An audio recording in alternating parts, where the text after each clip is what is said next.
Vinny, we did it! Vinny, there's baseball coming.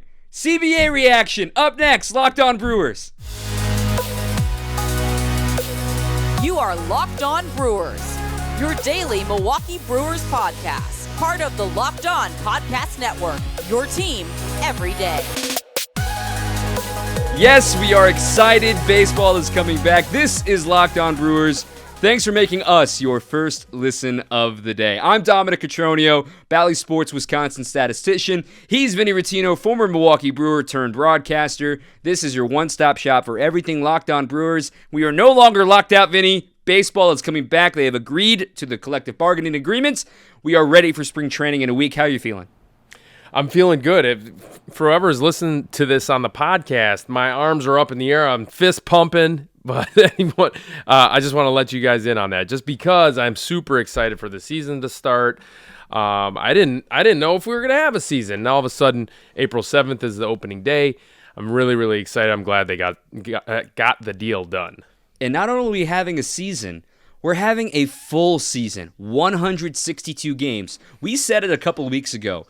No one remembers, in 30 years down the line. They remember, there was a disagreement, there was a lockout, but no one will remember if you play 162 games. If you play less than 162 games, everybody will always remember. The fact that they got together and are going to get this done for 162 games, kudos to everybody. We've been negative, and I'll admit I've been pretty negative as well, but look, maybe they were listening, man. I mean, they got it done, and I'm so happy. We're going to jump into all of it.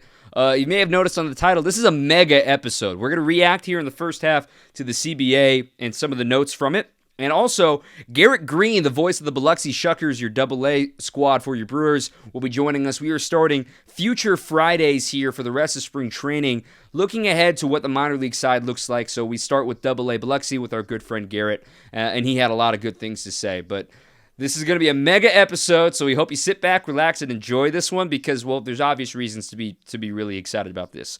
Where were you when you got the news, Vinny, that the season is officially on? You know what? I'm constantly scrolling through my phone. I do have a day job, Dom, so I don't tell my boss. Hopefully they're not listening. I actually do think one of my bosses listens. But I was scrolling through, checking my phone every 5 minutes just to see if the deal finally got finalized. And it seemed like what we talked about last time on the podcast about the international draft needing to get hashed out. And I'll let you get into that a little bit more on the details, but it looks like they pushed that can down the road a little bit, and that was the holdup, and then they got the thing done, so that's awesome. So we can get into the nitty-gritty here. I've got a few categories of stuff that's been revealed so far in the CBA. We've got the core economics, we've got the playoffs, we've also got draft notes, and we've also got some fun stuff, all right? So, I'll let you pick it. Where do you want to start here? I mean, we can break things down. We're going to take a break in the middle of it. Where do you want to start? Core economics, playoffs, the draft, or fun stuff? Oh, let's save the fun stuff for last. Let's go core economics. Yeah, break it down. Okay, so core economics, minimum salary. The minimum salary has been increased to $700,000 for this first year of the CBA. Remember, CBAs are in effect for 5 years. Okay, so for 5 seasons, I should say. So it'll run 2022 through 2026. It'll start at $700,000 and will take $20,000 raises all the way to the end of the deal where it'll be worth $780,000. That's a huge win for the players. And as they said for a long time, they've been fighting for the guys pre-arbitration. This is a great example of it. It's over a $100,000 raise year over year for them.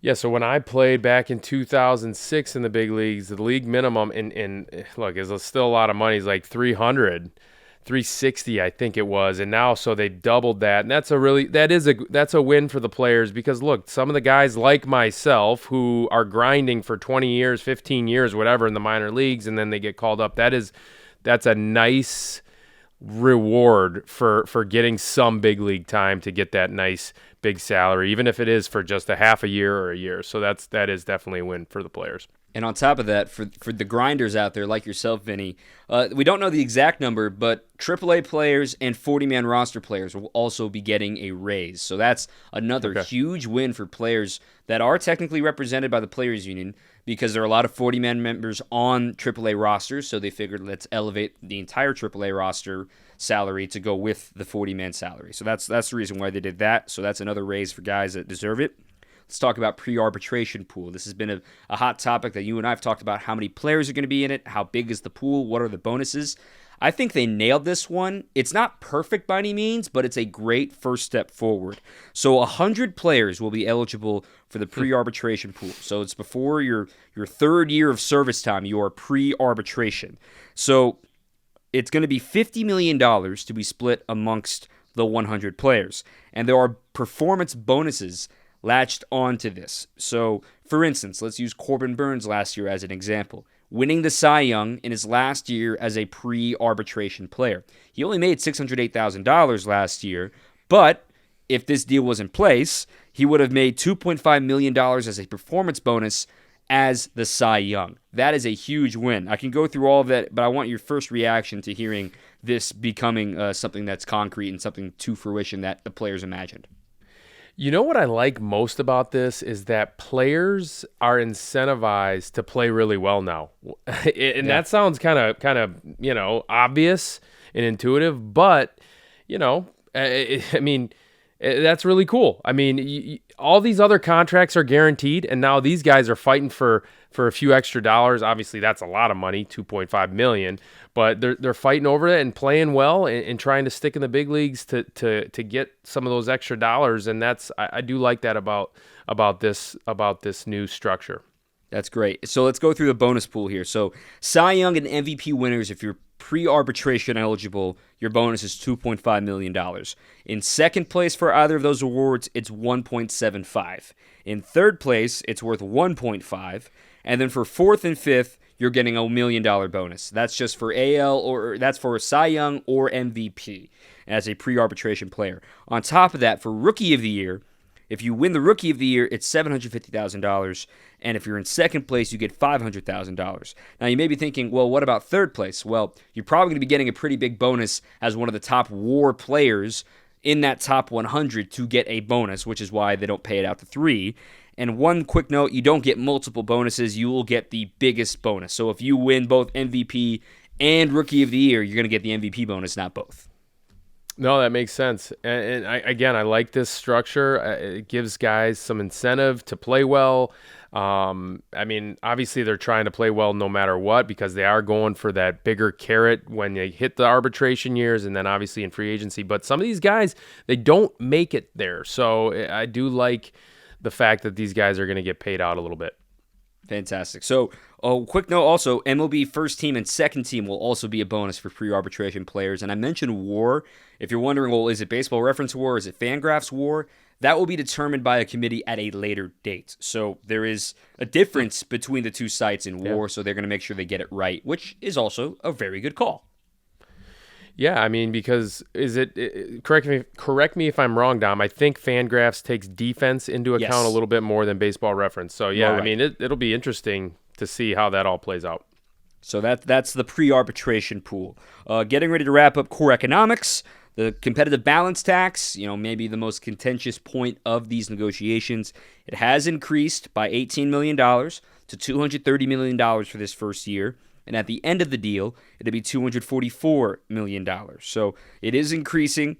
That's good for the players. Some, weren't exactly thrilled at how it did increase, but they thought it should have increased at a higher level.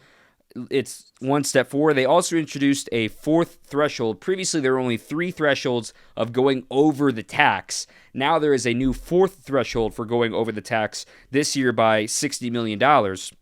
It's nicknamed the Steve Cohen tax, saying Steve Cohen, the owner of the Mets, saying, well, I don't care. I'm a billionaire. I'm going to spend to make sure my team is good, and we'll pay the tax and deal with it. So there's 4 levels of that, just to be sure of it. So this year, the first level is for the first $20 million, then the next $20 million, then the following $20 million, and then anything over $290 million in payroll, you're paying a huge tax on it, which is pretty much only the Steve Cohen tax. Yeah, not too many teams are going to go there. Exactly. So we'll see how this affects everything. But yeah, the bump to the competitive balance tax. We'll see if teams take advantage of that and really bump their payrolls up. Not sure. We'll see how. Again, I think a lot of these new rules and these new systems in place, no one really knows how they're all going to play out. So we'll see. All right, playoffs or draft next before we take a break? Let's do playoffs. All right, the playoffs. 12-team playoffs, all right? So the players won that side of their negotiation. They wanted 12-man. It's still a boost in revenue for Major League Baseball. So 12 teams make the playoffs. The byes will go to the top 2 division winners. And this is where it gets really tricky. This is where it gets really fun. So you mentioned I said 2 division winners. Mm-hmm. There are 3 divisions in the league, which means there is an incentive to be the top 2 teams in the National League to get that bye. So a third division, the team in third place in the divisions will be into the wild card round, and the wild card round is now a best of 3. No more one and dones. All right, so the wild card round is a best of 3. I didn't see anything confirming this, but I'm fairly certain the best of 3 will be held at one site. They won't be bouncing back and forth. So all 3 games will be held at one site. And so I have not found that confirmed, but it should be like the COVID era 2020 rules. So you'll have 2 teams getting a bye, and then the other 4 will be playing in the wild card round in the best of 3. There is no reseeding, which means if the Brewers are the number 1 seed, they will be facing the 4 and 5 no matter what. It doesn't matter if the worst seed makes it up and they have to play the 7. No, automatically will be the 1 versus the 4-5, which I think makes sense. It's an actual bracket now. Yeah, but that's not how the NFL works, right? They reseed them. They reseed as well. Yeah. Huh, that's interesting. So I like the 12-team playoff as opposed to the 14, obviously as opposed to the 16 as well. Keeps the regular season meaning something, keeps that top seed really meaning something as well. So yeah, I mean, I like this. I think I'm gonna be really, really excited for these playoffs come 2022. So the rounds go a 3-game wild card playoff, and then it goes to your traditional 5-game division, 7-game championship, 7-game World Series. So that's still the same. One casualty in all of this too is because you have to start the wild card round 2 days after the season ends.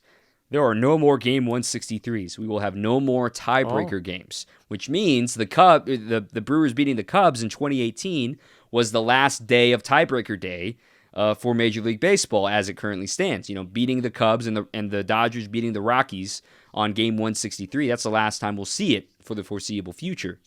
So no more Game 163. Ties will be determined by NFL-like tiebreaker scenarios. I mean, you play so many games head-to-head.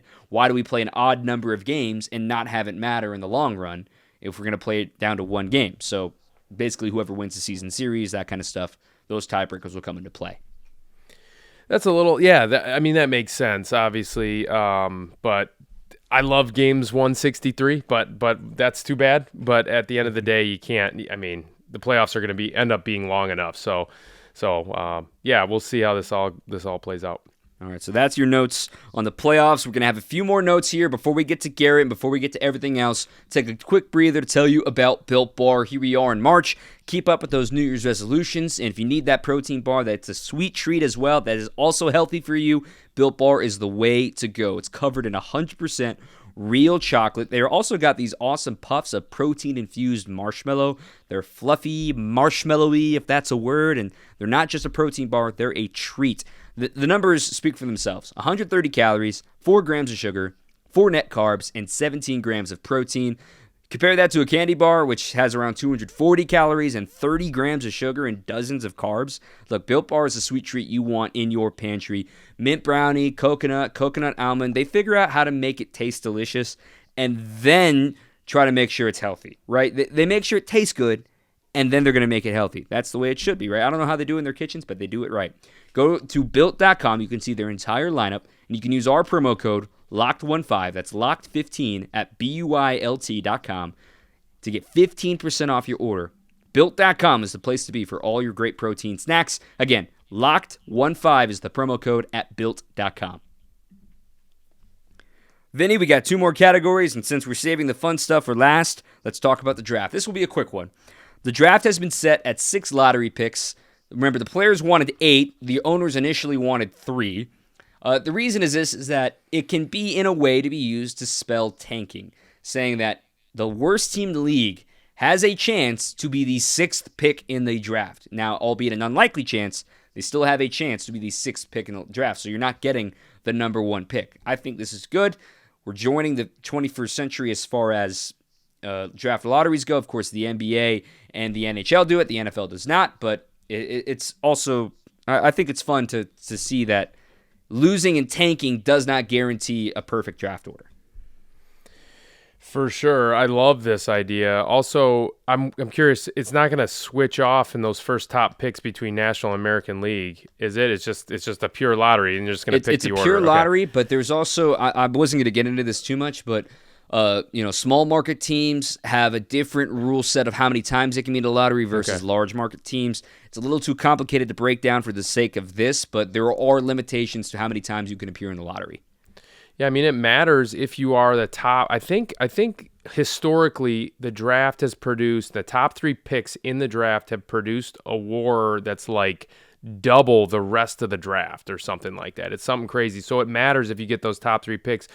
Like you said, this is going to deter tanking some and, put out a winner on the field. And I guess that teams could tank into the lottery and be one of the worst 6 teams in the league. But hopefully that's not the case. I do like this. And then on the international draft, real quickly, remember we talked about this yesterday, that this was the hang-up, per se, of why this didn't get dealt. Because the owners want it, the players don't necessarily, but the compromise that was made was eliminating the qualifying offer and draft pick compensation that's attached to the qualifying offer in exchange to have an international draft. So there is a caveat there. They will reconvene. They have to have an international draft structured by July 25th. There's a committee being assigned to that now.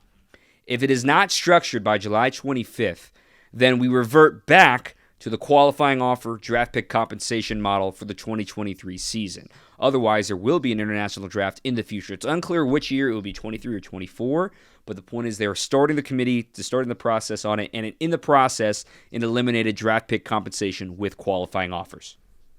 I love the fact that they're eliminating that draft pick compensation. It really deterred players. It was really a penalty for players that played well enough where they got offered a qualifying offer.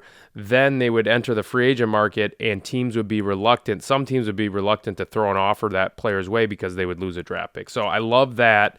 I do think international draft is going to be kind of exciting. I love drafts. Who doesn't love a draft? So I think that is going to be exciting. I know that some players overseas and in Latin America are a little bit reluctant about this, but I think it'll be a good thing for the game. And also, the MLB amateur draft will be 20 rounds, and this year's Rule 5 draft is canceled. Rule 5 draft is basically plucking AAA players onto your big league roster and saying, hey, if he makes it on my team, there's a whole other thing for it. But that's canceled, so we don't really need to talk about it this year. So that's the draft. Let's get to the fun stuff, Vinny. All right. First and foremost, the worst-kept secret. We've talked about it already on this podcast. The universal DH is here. Everybody has the designated hitter. RIP to pitchers hitting. Like it. Don't Love like it. pitchers hitting. Let's keep this one. No more 7-inning doubleheaders. Like it. Got it. Okay. Yeah, I mean, I like it. Although, as a broadcast guy, right, or as a scout, you're not going to be at the game for 9 hours, or whatever the case may be. So, I do like the elimination of the 7-inning doubleheaders. It's more pure, right? 9-inning games. So, speaking of purity, no more ghost runner on second base in extra innings. That is gone. I hate this rule. I loved the rule personally. No, I love the ghost runner also. Yes, I loved it. I they're understand why eliminating it. people hated it. I'd never really talked to anybody that hated it. I guess some purists.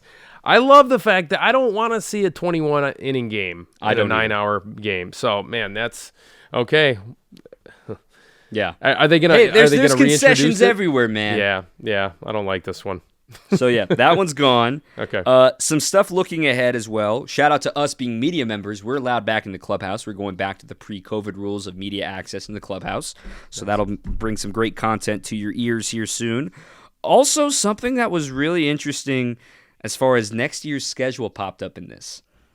2023 will be the first year, they're still working out the structure, that every team will play every team. At least one series against every single team. Now that the universal DH is in fact, interleague play can happen much more seamlessly. So meaning Every single year, the Brewers will have at least one series with every team in the American League, just like they do with the National League. Granted, in the National League, you have a home and home with every team. You'll have at least one series with the American League, and you'll have fewer divisional games in 2023. I love this. I absolutely love this. So I'm curious your thoughts on why you love this, because you know what, I'm kind of neutral on this one. I do like that the Brewers may play the Yankees at AmFam Field once a year. I'm guessing it switches off it could home and away. Switch off. Yeah. They're figuring out how to do it still. Yeah. But this has been in the CBA and something they've been trying to work out for a while. The reason I love it is, first of all, let's not think of just in the Brewers' scope. Let's just think of baseball as a whole. Christian Yelich is a superstar in baseball. He is a recognizable face, and he has fans all over the country. And now you give a better chance for those fans to see Christian Yelich. Or maybe someone is a huge Willy Adames fan from down in Tampa Bay, and he gets to go down to Tampa Bay and have a reunion. These are things I love. More visibility for more players. We get to see maybe Shohei Ohtani pitch in Milwaukee. We get to see Mike Trout maybe in Milwaukee. And I know there'll be hard games, but I'm saying, like, you're watching two generational talents at your home field. I love this personally, and it grows the game. It's that buzzword, right? Growing the game. This actually does grow the game. No, that's a great point. I love that, and that's kind of what we're kind of here to do, right? And just kind of talk about baseball and grow the game. And so I love this idea. Great call. I can't wait. So, down to the nitty-gritty here as we get ready to send it to Garrett Green. Opening day is April 7th at Wrigley against the Cubs. They will be playing 162 games. They'll be filling in off days, scheduling doubleheaders to make up, and also adding 3 days at the end of the season to make sure we play 162. So buy a drink for a traveling secretary, and let's buckle up. In the home opener, Vinny, this is perfect. The home opener is April 14th against the Cardinals. You know what April 14th is? Jackie Robinson Day. Well, no, that's the next day, April 15th. I was going to say 414 Day as far as Milwaukee Day, 414 Day, and we're going to start, first pitch will be at 4:14. So that's going to be great. As far as folks listening to this, Friday morning, Rick Schlesinger actually spoke to the media this morning. We record the night before, a little bit inside, but Rick Schlesinger already spoke to the media this morning, Friday morning, telling you about tickets and refunds and things like that. They were working all of that out Thursday night at the time of recording. So that news should be out as far as Brewers fans listening that may have already had tickets for the games that were canceled, already had opening day tickets, things like that. That's all starting to be addressed, and the Brewers seem like they're going to be offering straight-up refunds or even honoring those tickets. Just hang on to those tickets. It's always a good call, and keep it locked on Brewers to see what's going on with your tickets. Vinny, we have baseball. We have things to talk about. Spring training open, man. Players report on Sunday. Are you ready? I'm ready. Are you more excited about baseball, or are you more excited about things that we don't have to grind through to talk about anymore? Yes. I'm a little bit of both. Yes. Yes is what I have to say about that.